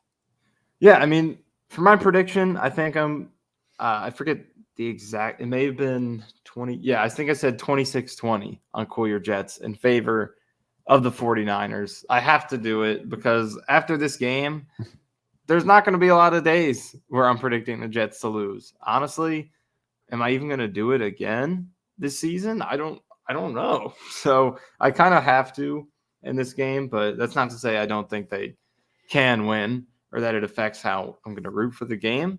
So I'm going to go with San Francisco reluctantly, but I do anticipate a close game and, in my opinion, a high-scoring game. I do like what both offenses offer and against their opposing defenses. And I would say to any Jets fan watching this who's going to watch the game, just remember that this is one game. Like I predicted 12-5, Blewett, you said 11-6. Losing this game can be a part of that, and it sucks that you have to be 0-1 for a week winless, 0 win percentage, last in all these different stats or whatever. Same old Jets. Like for a week, that's your entire season. You have 0 wins, but they're going to get their wins. They're going to come. And at the end of the day, I think you could come out of this game and still feel optimistic about where they're going, because like when this game's all said and done, at the very least, you're going to have that feeling of like, wow, that's what it's like to have a quarterback, who can make a clutch throw when we need it, who won't make the game breaking play when we least need it.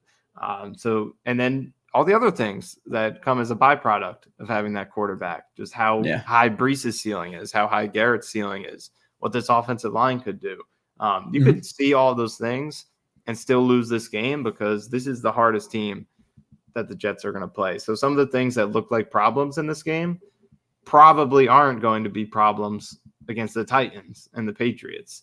So I'll just keep that in mind. Remember, this extremely tough game to start the season. It's not the end of the world if they lose it. They could still have a game that inspires you about their potential and lose. So I'll just keep that in mind. Mm-hmm. Yeah, and I think like talking about the wins versus losses, the only games I could see you predicting the Jets to lose is, again, assuming some level of health, is Buffalo away and Miami away. Like those are the only, and you may say Buffalo, like, hey, Buffalo, we've been kind of beating them up a little bit. We've been like, splitting with them without Aaron Rodgers. So it may only be Miami away. And at that point, like the Dolphins kind of choke a little bit towards the end of the season. So this may be the only game you predict the Jets to lose for the entire season. So yeah, it's 26 to, I'm, like, gun to my head, like if my life depended on it, I'd probably say like 23-29ers. But for my official prediction, because I do not have a gun to my head, fortunately, I will say 23-20 Jets, and they walk out of there with a victory. I think the over under is at about 44, so that would check out. 23-20 hit the under. But Nania, I appreciate you jumping on. I'm gonna finish out with some chats. I'll talk about the Niners roster a little bit, but thank you for coming on. And I think you're probably gonna join after the first game. We'll figure out a stream time, but you'll see Nania shortly, and we'll be recapping this first game. Anything else coming from you? Articles, Cool Your Jets. I know you guys are consistently doing once a week now. So anything else to promote before you go? I mean, Cool Your Jets is back to being routine. We've been more consistent with it, so you can routine for the first time ever. For the first, I don't know. 2020, we were kind of routine because we weren't doing anything. Yep. Other than that, a little shaky, but now we got it down, and hopefully the Jets give us a reason to be motivated to continue being routine every week. But check out we did a game preview where we went into a lot of matchups and stuff. So check that out. But I would say mostly check out the articles I did previewing this game. I did great articles. I think 4 different articles just on a lot of the stuff we talked about, but just like putting film and numbers to it, about the Jets O-line against how you're going to block Nick Bosa, why the run game has an advantage. Also, I did a thing which we didn't really touch on, but the last article I did, I talked about how Aaron Rodgers should attack that secondary. And I looked at the few games last year when the Niners pass defense struggled and the opposing quarterback did have an efficient game against them. And one common theme there was they kind of went after Fred Warner a little bit. And that's not to say they challenged him, but it was more so the byproduct of how they use him, because he will play deep so often. They'll ask him to run deep with the receiver, play very deep down the field, more so than most linebackers do. So he got charged with allowing a bunch of yards in the games last year where they struggled, like the Bengals game, the Vikings game when they lost. He got hit with a lot of yards, but it wasn't really because he got beat. It's just because sometimes he plays so deep that short middle is open for you underneath him, and teams had success exploiting that. So that's something that I think the Jets can look at. And that article I just put out yesterday dives into that part of their game plan. So check out those articles. Stick with Blewett. Connor just did a great stream. I saw you were on with him. All the live streams. I'm ready. We're finally here. 2 days away. Yeah, appreciate you, Nania. We'll talk to you soon. Yeah, thanks for having me. All right, and Nania is off again. Impromptu Nania joining. Was supposed to be solo, and Nania's like, I'll jump on. Sweet. Always welcome the numbers. Again, a lot of the articles that you read from him are a lot of the stuff that people reference, but don't necessarily credit Nania. I've seen that quite a few times on Twitter. So go to the source, support us, give us the views and all that stuff. So thank you for everybody who's been doing that. I'm going to stay on it for a couple minutes more, answer some chats. I might go into the Niners roster a little bit. We kind of have talked about a lot of the key matchups, their safeties, their sorry for the dog barking. I think Amazon packages here, 1,000 my wife gets a week. Yeah, we'll go over the roster a little bit. I'm going to hit the chat a bit here. I think that, by the way, during the season, we're going to have Nania on every other week. We're going to have Sabo on once a month. And then I think, and I know it's like people like the consistency of the call-in shows. We do it every day. Again, I know Jake does that. Boy Green. I'm sure there's a few other ones. I might do a call-in show once a month. I don't think it's a thing I'd want to do every single week. But I think once a month I'm gonna do a call-in show. I've been saying that for quite a bit now, but I think during the season I'm gonna give at least 1 week of the year for people to vent it out. If it doesn't work out, people don't like the consistency because they can only call in once a month. They forget is what it is, and I'll just stop the call-ins. But yeah, I think I'm gonna do that to let you guys vent it out a little bit. But yeah, there's some BMAC drama in again, I don't know. I'm not privy to it. If it's something I should know about, then clue me in. I don't really know BMAC much of outside of him being in here, and I think I've seen him a little bit on Jake. But yeah, I don't know. I don't know what all the drama is. It's crazy. Joe Nelson says, what undrafted free agent are you most excited for? Really, well, we have really two, right? You could talk. Well, I guess you can talk about Watts as well, but it's McGregor. It's McGregor and Watts, right? Past that, there's nobody else. I was thinking McKinley as well. So I would say McGregor, just because McGregor, in my opinion, I think in everybody else's opinion, he proved more in the preseason than Watts did. Watts kind of was just there, like he didn't really prove much. He did have the one nice pass deflection in the last game, which he prevented a touchdown. But past that, I wasn't overly impressed. I think the stock answer you kind of have to say is McGregor there. So yeah, McGregor for sure. Kev Trotter says, don't overlook O-lineman chemistry. We got too many. Yeah, no, I agree. It's a thing where, again, you hope that the Jets really ramped it up in training camp, and they had a couple of joint practices and they took an extra 200-300 snaps that as compared to last year. You're hoping they're a little bit more farther along than they would be if they didn't take those reps. Now, with that being said, we still have to be more confident than we were last year, right? Because last year we had, again, Dwayne Brown, Lakin Tomlinson, Connor McGovern, AVT, and who was the right tackle the first? Becton. That was terrible. So even this group without chemistry, they should still be able to win their one-on-one matchups. Now, are you worried about passing guys off on zone runs or stunts? Yeah, that may be a problem, but you still have to be much more confident. I think with a healthy Jets offensive line, you're talking about a top 10 unit in the NFL. Do they start off maybe as a middle tier group, maybe a little bit below average at some instances? Yeah. And I think probably below average is probably stretching it too far. Do I think that this team could be an average offensive line the first couple of weeks because of the lack of chemistry? Yes, but still, average is much better than what we've seen since probably 2010, right? Even when we had Mangold and Brick in their later years, we've been a kind of a shit line since pretty much 2012, right? 2013, we've been bad. So we'll be fine. Get off my lawn, Swolsey.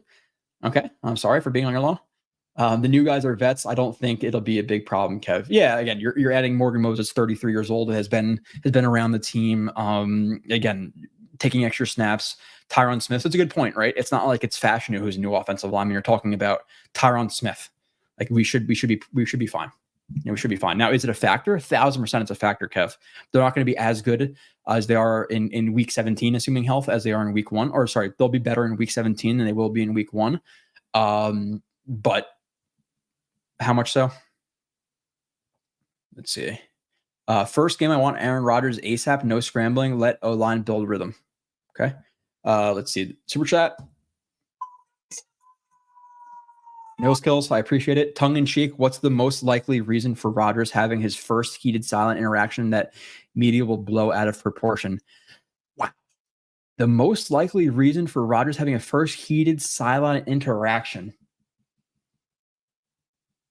I don't know, man. That's hard. Maybe a Lazard drop or something like that. I'm gonna go with Lazard as a stock answer. Lazard drop and he yells at him. But realistically, That's more like just, hey, we kind of dump on Lazard. It's probably another instance where it's Garrett Wilson. They're both fiery guys. They want to win, so they miss a play. Garrett Wilson, maybe Rodgers wanted him to cut the dig at 12 yards and he cuts it at 14 because of whatever it may be. They may have an interaction on the sideline or it looks heated, but they're just discussing football and they'll be blown up. So I would say it's probably Garrett Wilson again, but let's hope for something stupid like Lazard dropping a ball or something like that. The Dolphins have been choking since the 80s. F them. Yeah, man. They haven't won a playoff game since, in the 1990s, 2000, something like that. It's been like almost like 23, 24, 25 years, whatever it's been since they've won a playoff game. So, yeah, that's why I hate the Dolphins the most out of any other fan base, is because they talk shit like they win Super Bowls and they win playoff games, and they don't. They haven't since I've been alive. For the most part, I know they had Marino in their early to mid 90s, right? But they haven't won anything, and they talk like they do. So I hate Dolphins fans more than any other fan. I know that we don't like the Pats, but that's like they won Super Bowls, since I've been alive. So it's like a thing where, if I was a Pats fan, or let's say if the Jets fans were in the Pats situation and we won 6 Super Bowls, we'd be insufferable. But I understand that, because who wouldn't be cocky with 6 Super Bowls? The Dolphins talk shit like they've won 6 Super Bowls and they haven't won a playoff game since I've basically been alive. So I hate Dolphins fans more than any other fan base, and it's by quite a bit too. It's not even close. I really do not like Dolphins fans. Let's see. Okay. I just got here. Says Josh, have you ever done a score prediction yet for this game? Have you done a score prediction? Yeah, it was a few minutes ago. I said 23-20 Jets. That's more me trying to be positive and stuff. I think, again, if my life literally depended on it, I would probably say 23-20 Niners. But like Nania said, like, they've been a mediocre team to start off the first couple of weeks of the season in the last few years. You have a team coming off a Super Bowl, and a Super Bowl, like that coming off a Super Bowl loss, teams do tend to struggle the next year a little bit. And then on top of that, they were you have a Jets offensive team who should be able to dominate a little bit in the trenches. The Niners were a mediocre run defense last year, and that was including, guys like Greenlaw, Hufanga, Armstead, or is it Buckner? I always forget Armstead and Buckner. It always screws me up. But one of those guys, they lost him as well. So I think it's Armstead, right? And Buckner's on the Colts. But they lost, like 3 of their better interior guys in terms of run defense. The Jets may be able to kind of pound it down this team's throat. So I can see the Jets winning this game, but just for the sake of being honest, I'd say gun to my head, it's the Niners, but I could it's like 51-49 on that. Really, I'm really that close. Swolsey says Serpico with irrelevant stats are always appreciated. How much do you guys like Sherwood? I like him quite a bit. And it's not a thing where I'm just going off of camp hype.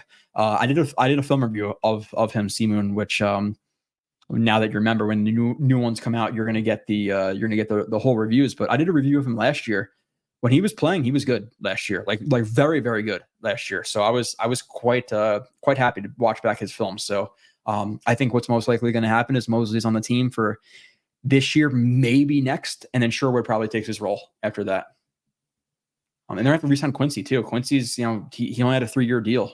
You don't want to lose him as well. So they have to pay him quite a bit of money if he continues to perform like he did in year 1 of his deal. So I'm more worried about tip and snapping than O-line chemistry. If chemistry is a problem, I think it'll be like a slight problem, right? You have to hope that Tippmann got over like his yips a little bit. It hasn't been a problem in weeks that we've heard of. But then again, is it a thing that factors in when you're in Santa Clara on Monday Night Football and the entire world's watching you? Was it a technical thing or was it a yippy thing? If it's a yip thing, then you're more concerned. If it was just a technical problem, or maybe he's trying to get his hand up too fast, whatever it may be, then it should be fine. But it kind of depends on what exactly the problem was. Slick Jets, let's go Jets. Hell yes. Very excited, obviously. I'm ready to get this week 1 out of the way and just get to the Titans game and the Vikings and the Pats and all this stuff. I'm just so ready to go back into MetLife. I have season tickets, so I do have the preseason tickets as well, but I don't go to preseason just because I feel like when I go to preseason, it almost like takes away the excitement of week 1. Cause like I go to the stadium, it's half full. You kind of remember that it's an air conditioning unit, but when you go there or for the opening game, like it's dark, it's gonna be dark out. You have the lights on. There's more energy. Like I feel like it almost like going to preseason kind of lessens the excitement for whatever reason. So it's been a long off season, time to return to the life. Yes. Yep. Film reviews coming every week. Live streams coming every week. Kyle, not sure what that meant. Kyle Smith. Kyle Smith is no longer. He's not dead. He's just not on the stream anymore. Did you want McGovern back? Came late. Yeah. So that was a thing where like, hey, you have Schweitzer who's injured and all that stuff. McGovern, he's out there, and a lot of people like attribute him to the Jets, but the problem with that is apparently he's still injured. Like we don't know if he's even healthy at this point. And the Jets are switching to more of a scheme that he doesn't fit. Like he is, if anything, more of a zone center. If we are going to be, and it's never going to be a thing where it's like 90%, power. Like I would anticipate this year probably being like, I don't know, rough numbers. Again, it is easier when you have the analytics to make these type of guesses. And I don't subscribe to any of the analytical sites, but I would say like 60-40, 60 in terms of like power, counter, all that stuff, 40 zone, I would say. So yeah, let's see. Kev, yes, Joe said he's still hurt. Oh yeah. I guess younger people don't know who Serpico is. That was hilarious. Yeah, I know he's like he was like I didn't watch the movie, but I heard of him because of my job. And then there was a guy who the DIs called Serpico in the academy, and I know he was like some cop or something like that who like had people tied up in his basement or something like that, right? Something like that to that effect. I don't know. I didn't see the movie, but yeah. F Marino too. Ken O'Brien was 3-2 versus Marino. Bus rider Purdy. Yeah. So this is kind of like a weird conversation because I think Brock Purdy could be underrated and overrated at the same time. I don't think he's like a special quarterback, but he also does operate that system to the highest degree. So he's not a guy who has the best mobility. He's not a guy who has the best arm. He doesn't have the best playmaking ability, but he does exactly what they asked him to do. And that's fine. Like I think Purdy is a upper half of the league quarterback. 13, 12, 11, 10, like however you quantify that, he's better than average. And he operates that system at an elite level. Which with that system, Kyle Shanahan, obviously he's one of the best coaches in the NFL for a reason. So if you just operate a system, we see why the Niners are so successful and how like Purdy's so successful. So I don't want it to like, I don't agree if the statements like to kind of steer me towards like saying, yeah, he's just a game manager, like product of the system, because yes, he's a product of the system to some sense, right? But you have to give him credit for operating it at an elite level at the same time. Yeah, Kev, I can't do the Haason Reddick stuff anymore. I already did it. I think he's an idiot. I do. Again, I discredit Douglas a little bit for not working the contract out before he got here. That's stupid in my opinion. At this point, he's just losing so much money. Again, if he were to play this year, even unhappy, we're talking about $14 million for the Jets this year. Let's say he balls out, gets 12 sacks next to Quentin Williams. You're talking about a $20 million contract next year. That's $34 million over 2 years. Let's say he sits out this entire year and he just plays the 6 games that he has to. You're talking about, again, 10 games missed times 800,000, $8 million, $5 million in fine. That's $13 million. He's going to make like $1 million this year, $2 million, like minus all the fines and stuff. And then he's undoubtedly going to get a lesser contract in free agency. If he does that, you're talking about probably a $15-16 million contract in free agency. Even if it's 20, it's fine. Give him 20. Talk about $21 million over 2 years. For this whole contract thing. That's if it works out well for him, versus $34 million being unhappy. So you're taking like a $13-14 million stand. Like it's really, really dumb. Like if it's all over money, then you're losing money. Like it's worse than Bell's contract or worse than Bell's situation. This is the dumbest hold that I've ever seen in my life. Really. I'm still concerned about receiver 3 and 4. How shocked me that JD hasn't brought in a vet. Well, you have Lazard, who's supposed to be the 3. Now he's like the 3 or the 4. You brought in Corley. I'm not overly shocked. I'm not going to say our depth is something to write home about, but I'm kind of lukewarm on it. So, yeah, in a perfect world, they have a better 3 or 4. But, again, you have the chemistry with Lazard, him as your 3 with what he's done with Rodgers in the last few years. It's not the worst thing in the world. Not the worst thing. 49ers Media, good luck on Monday. Good luck to you as well, sir. Appreciate you hopping in here and just saying that. Typically, you're going to be like, oh, well, then again with Niners, right? Like, they've won so much over the last few years. Like Niners fans, they lose this game, brush it off. Hey, we haven't been great to start the year. Super Bowl hangover. We'll be fine. They're still going to win that division. They're still going to make the playoffs. As compared to the Jets, like this is our Super Bowl, right? So I'm sure Niners fans don't care as much as Jets fans do about this game. So I appreciate the good luck. Good luck to you as well. At least hope for health, right? I hope you guys lose, but I hope you guys are healthy until the Super Bowl. Then I hope you have a bunch of nagging injuries. If the Jets play you there. I'm glad the first game was on grass. Yeah, for sure. 28-13 Jets. Hey, sign me up. Is Michael Carter back? Like Michael Carter second? Yeah. Oh, you're talking about from injury? Yeah. Did you do anything fun for season? Did you do anything fun for the season? I think I'm gonna go to one of Miami or New England. So if that's fun, yeah, I would say, going to the road trips every year is great. I would love to go to Miami for 3-4 days. I'll be transparent with you guys though. I kind of feel bad as a husband leaving my wife alone with my kid for 3 or 4 days and not helping her out. So maybe I can make New England 2 days instead of a 3-day trip. A little bit cheaper. Maybe I do that. I don't know. But I'm going to one of those stadiums. So I like Purdy's character, but Mr. Rodgers is going to go scorched earth. Yeah, let's hope so. Right? He has plenty of motivation. People doubting him in the media, talking shit. We know he's a guy who will stack chips on his shoulders or on his shoulder, and hopefully takes it out on the world. This game, and he throws for fucking 500 yards and 4 touchdowns. Let's hope it. He gets the ball to where it belongs. Yeah, Purdy equals Goff, system guy that will be good in it and bad out of it. Yeah. No, I think it's a pretty solid comparison. I do. Goff is just like he's above average quarterback, but somebody that you're not necessarily going to be looking to replace, but not something that you like hope for. Like they're good enough to win with, but you're not going to win because of them. Weeks ago I said Haason was dead to me just for being a knucklehead off season. Oh, did you do anything fun for the off season? No, not really, Kev. Had the kid and stuff, so we're not really going to travel. Me and my wife we got a lot of our traveling out of the way before we had a kid. Germany, Ireland, Italy, Turks and Caicos. We did Costa Rica, which was probably one of my favorite trips ever. Costa Rica. Not going to travel much with a 8-month-old or 6-month-old newborn kid, right? So, nothing too fun for the off season. Just reviews and trying to make my life not so chaotic. I don't think I'm going to go over the Niners roster much because we kind of talk about the matchups. Only got 5 more minutes left anyway, so it doesn't really matter so much. You guys have heard it all a ton anyway, so I'm going to jump off. Minute too early, but questions. Thank you. Lots of bugs. They're really. I didn't see a ton, man. I'm not going to lie. Like Costa Rica, I heard people talk shit about Costa Rica, but the thing I will say is so I think their East Coast is like our West Coast. It was very like bougie, California type of vibe, relaxed, whatever. Their West Coast is more like Caribbean feel, very like Caribbean, a little bit, like you see some shacks and not as like high income of an area, but like very beautiful in a different way. And then their North was all like rainforest. So you get like almost like 3 kind of different vacations in one. I freaking love Costa Rica. So if you guys are going to go there, if you need some recommendations for places to go, things to see and do, hit me up because that was my favorite vacation, I think, ever.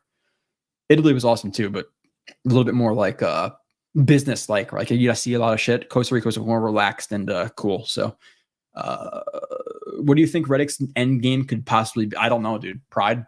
I think I like where he's going now. It may be a situation where he reports at week 11 just to say he's on the active roster, and then he gets a phantom injury. Like he may just be fine with sitting out the entire year, collecting the $2-3 million at the end of the year, and then just hoping that a team pays him. But again, he's losing money. He's losing $14 million over the next 2 years, like no matter how you slice it, I think at this point. So,